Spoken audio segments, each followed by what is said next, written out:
আজকে আমি কিশমিশ ফুলকপি রান্না করব। তোমরা তো ফুলকপির অনেক রকম রেসিপি খেয়েছো, কিন্তু কিশমিশ ফুলকপি রান্নাটা অনেকে এখনও খাওনি। আর কিশমিশ ফুলকপিটা আজকে আমি কিভাবে রান্না করব, তোমরা প্রথম থেকে শেষ পর্যন্ত পুরো ভিডিওটাকে দেখতে থাকো। আর জন্য দেখো, এখানে আমি ফুলকপি নিয়ে নিয়েছি, আর এই ফুলকপিটাকে আমি কেটে নিয়েছি। কেটে একটু গরম জলে হালকা করে ফুলকপিটাকে ভাপ দিয়ে নিয়েছি, একবারে কমপ্লিট করেই নিয়েছি। আমি এখানে গ্যাসে একটা কড়াই বসিয়ে দিয়েছি, কড়াইটা একটু গরম করে নিয়েছি। হালকা গরম হয়ে গেলে এবার আমি তেল দেবো, সাদা তেল দেবো। সাদা তেল দিয়ে ফুলকপিগুলোকে একটু ভেজে নেবো। তেলটাকে ভালোভাবে গরম করে নিয়েছি, এবার ফুলকপিগুলো এর মধ্যে দিয়ে দেবো। দিয়ে একটু লবণ ছড়িয়ে দেবো। লবণ দিয়ে তারপরে আমি ফুলকপিগুলো একটু ভেজে নেব। ফুলকপিগুলো একটু ভেজে নিয়েছি, দেখো বেশি লাল লাল পোড়া পোড়া করে কিন্তু ভাজবো না, হালকা করে ভাজবো। যেহেতু আমাদের হলুদ দিইনি বলে কিন্তু ভাজাটা করেছি যে মনে হচ্ছে না দেখে অতটা। এবার এই ফুলকপিগুলোকে নামিয়ে দেবো। ফুলকপিগুলো নামিয়ে দিয়েছি, নামিয়ে একটু সাদা তেল আবারও একটু এর মধ্যে দিয়ে দেবো। সাদা তেল দিয়ে দেবো, আর দিয়ে দেবো এর মধ্যে অল্প একটুখানি ঘি। তেলটা আর ঘিটাকে দিয়ে একটু গরম করে নিয়েছি। গরম হয়ে গেলে এবার এর মধ্যে দিয়ে দেবো, এখানে দেখো একটা গোটা জিরে নিয়েছি, তেজপাতা নিয়েছি, এলাচ নিয়েছি, লবঙ্গ, আর এখানে গোলমরিচ নিয়েছি।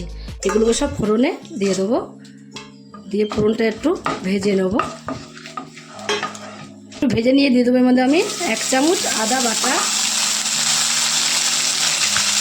আর দেবো 1 চামচ কাঁচা লঙ্কা বাটা, 1 চামচ দেবো এর মধ্যে আমি ধনের গুঁড়ো, আর দেবো জিরের গুঁড়ো।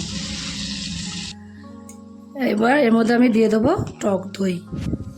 টক দইটাকে একটু ফাটিয়ে নিয়েছি, ফাটিয়ে নিয়ে টক দইটাকে দিয়ে এবার একটুখানি কষিয়ে নিতে হবে। টক দইটাকে দিয়ে দিয়েছি, দিয়ে সব কিছু দিয়ে একটুখানি কষিয়ে নেবো।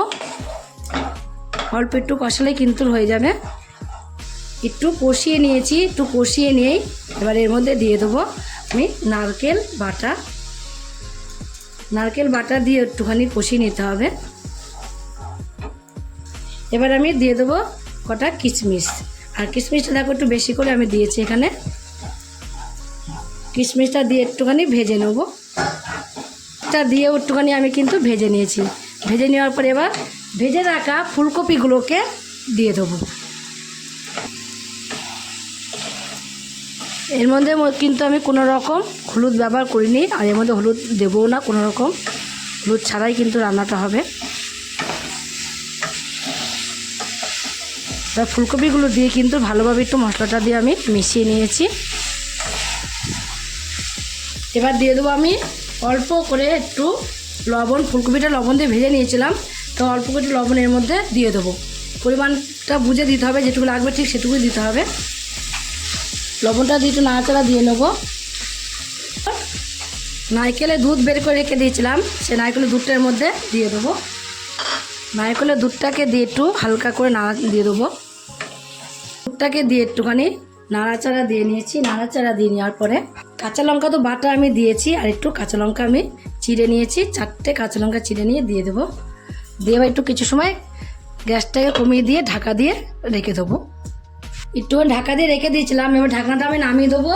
নামিয়ে দিয়ে স্বাদ বাড়ানোর জন্য অল্প একটু চিনি আমি এভাবে ছড়িয়ে দেবো।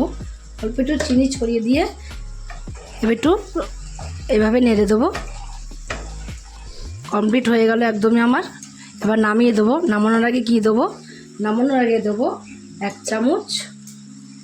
চামচ ঘি ছড়িয়ে দেবো উপর দিয়ে, আর দেবো অল্প একটু আমি এখানে শাহি গরম মশলা ছড়িয়ে দিয়ে একদম কমপ্লিট হয়ে গেল আমার দেখো কিশমিশ ফুলকপি। এবার আমি নামিয়ে দেবো। একদম কমপ্লিট করে আমি নামিয়ে দিয়েছি। দেখো কমপ্লিট হয়ে গেছে, কত সুন্দর লাগছে দেখতে, খেতে কতটা না সুন্দর হবে।